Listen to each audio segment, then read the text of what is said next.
Last week, we covered 5 Star Wars capital ships you would not want to serve on, due to the negative impact it would have on your life expectancy. In other words, 5 ships which, due to different design or usage flaws, were extremely deadly. Today, we'll be doing the opposite. Instead, discussing 5 warships you would want to be assigned to. As with last time, I want to choose 5 ships which exemplify different positive aspects, while also avoiding narrative bias. If we looked at how ships were destroyed in the movies, every vessel on this list would belong to one of the good guys, and would ferry a main character. We'll remove plot armor and instead try to be a bit more logical. I'll also be putting my focus on vehicles which are actually meant to experience large-scale battles. With that being said, first off we have, and this list is not in order, the Executor class Super Star Destroyer. And sure, I've talked about the flaws of the Executor and the Star Destroyer family of ships generally many times on this channel. But with the Executor, you have a ship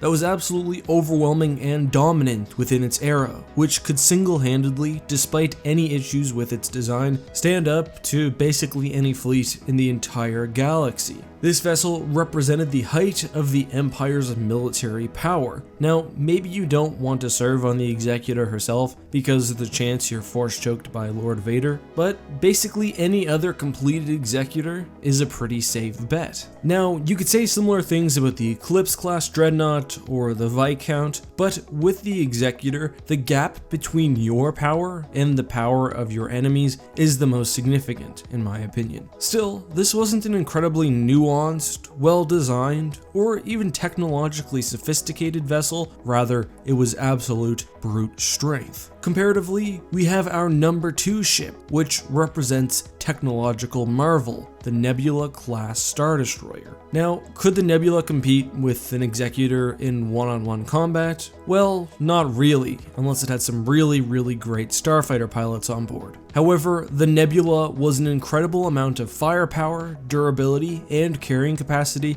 put into a frame that was just over a kilometer long. It was probably the most effective ship in the entire galaxy, and pound for pound at least, the strongest. If you're operating a Nebula in, say, the 5th Fleet, you'll know that any enemy you come across, at least within the known galaxy, will not only be less efficient, but will probably have less advanced computer and sensor systems, and their starfighters will certainly not be nearly as good. Speaking of fighters, the Nebula's complement allowed it to respond to basically any situation. However, because the ship was so expensive and thus so rare, it was typically kept in the core, and thus saw less action because of its importance. Now, if I wanted to dive deeper into super weapons, we could talk about something like the Eclipse class Super Star Destroyer or the World Devastators, which, because of strange Dark Empire technology, were basically immune to New Republic attacks, but to be honest, that just feels like cheating, and I'll just mention them here. Next up, departing from the self-sufficient carrier that the Nebula is, we have the dedicated carrier. And for this slot, I choose the Quasar. Why? Because once the Quasar lets off its fighters, it's basically no longer a target.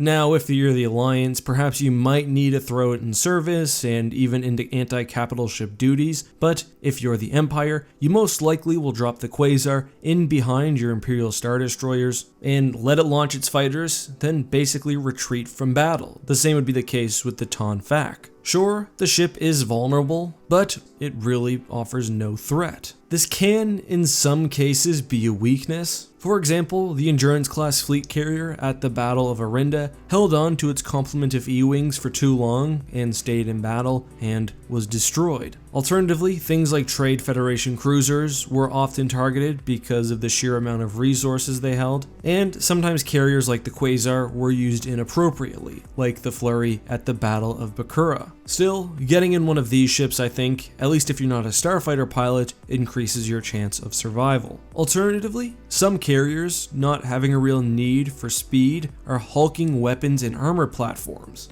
Examples of this would be the aforementioned Trade Federation battlecruiser, or something like the Mon Calamari Blue Diver, a heavy carrier. These also would be fairly safe. Next up, I want to talk about the defensively minded ship, and I think the best example of this is the MC-90, or alternatively, the Mediator class battlecruiser. While larger Mon Calamari ships specifically, like the Viscount, excel because of their sheer power, the MC-80, 90, and Mediator line relied on exceptional shielding, redundant systems, and a very sturdy hull. While the MC-80 did not have the same firepower as an Imperial Star Destroyer, it was much more well protected, and especially when combined with the Alliance's advanced starfighters, had incredible survivability. However, I think this is actually best exemplified by the MC-90, which, unlike previous Mon Cal cruisers, was not a refitted civilian ship, but actually a purpose-built military vessel. I've got a whole video on Akbar's post-Home 1 flagships coming up where I dive deep into this topic, so I won't go too deep into it now, but you'll have to take my word when I tell you that this ship, because of its immense protection, could be expected to survive almost any encounter. I mean, MC-90s fared well during the Dark Empire crisis, the Yuzhan Vong War, and beyond, and there's a really good reason for that. Finally, we have the well-designed ship, and notably this is different from a heavily defensive ship, a technological marvel, or a very powerful ship, because its main strength is not some asset it holds, but the way that it's efficiently designed. A good example of this, I think, would be the Chiss Star Destroyer. Sure, it didn't have incredible weapons power or shielding or any strange technology, but it basically took an Imperial Star Destroyer, slimmed it down while maintaining decent power generation, and removed all weak points. The great thing is, especially if you're part of, say, the Chiss Navy, one of these ships isn't going to stand out, it's not going to be the immediate target in battle, and you also won't die because a random A-Wing pilot flew into your bridge. However, it's also very effective. It can compete with modern vessels, while not being dramatically more expensive. Other good options would include ships from the Legacy era, which were minimalized and made to be highly efficient, but I think the Chiss Star Destroyer is really the best choice, although we've never seen it, because it operated in an era of Imperial Star Destroyers, and even during the Galactic Alliance era, ships just rife with weak points. However, these 5 ships have just been my opinion. Is one of these a death traps and I'm not realizing it? Is there another ship which better fits my description? Let me know all of that and more down in the comments. Today's question of the day comes from Games PC Full, who asks about the Eviscerator from Star Wars Battlefront 2. And this is actually a great question, because this bothered me. So when I played the game, I noticed that the Star Destroyer has the wrong turbo lasers. It's supposed to be an Imperial 2 Star Destroyer, but instead of the octuple barbette cannons on the side of the superstructure, it just has the double turbo lasers, similar to, for example, the Imp 1s from Rogue One. Since then, I just assumed that it was a refit Imp 1 like the Devastator after A New Hope, but I checked Wikipedia and apparently it is an Imperial 2 Star Destroyer. And sure enough, in other scenes you can actually see the proper guns, so I'm assuming someone messed up with the model, or perhaps the other superstructure just didn't work from a gameplay perspective. But I hope that answers your question,